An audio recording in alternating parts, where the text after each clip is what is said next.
Hi, I'm Andrew Wilcock. I'm a Managing Associate in the Allens Melbourne Disputes team, and I have a particular focus advising on risk and compliance issues like anti-bribery and corruption. In the third session of this series, we looked at the importance of developing and operationalising a strong anti-bribery compliance system, and we noted that such systems are made up of several key elements. In this session, I'll discuss the first of these key elements, which is a robust risk assessment.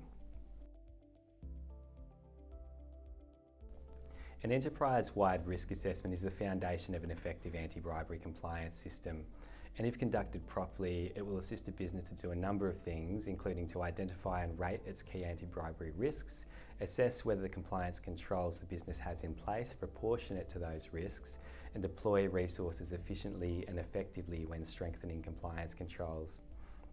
As businesses' anti-bribery risk profiles can shift over time, risk assessments should be conducted periodically and when there are significant changes in a business's circumstances.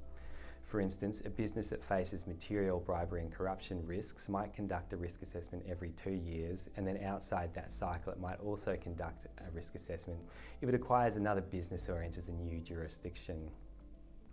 Risk assessment methodologies and findings should always be well documented, because this both strengthens the process, but it is also of assistance if a business wants or needs to disclose its risk assessment findings to a stakeholder or regulator. Now, there are a few key steps to conducting a risk assessment.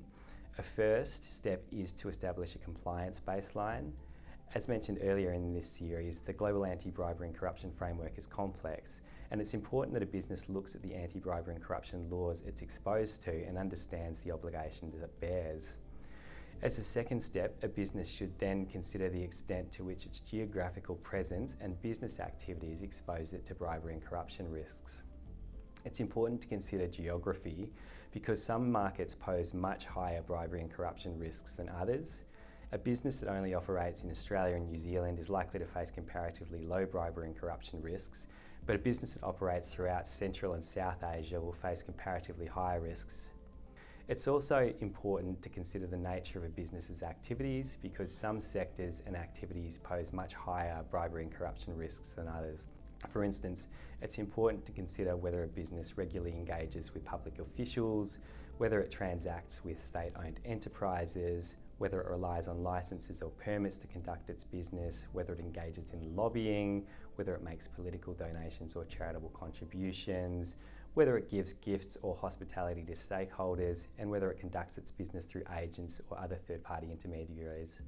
In some SMEs, a person conducting a risk assessment may have a sufficient understanding of their business's activities, consider these issues holistically themselves, but in most cases it'll be necessary to review documents and information and speak to stakeholders across a business to do so.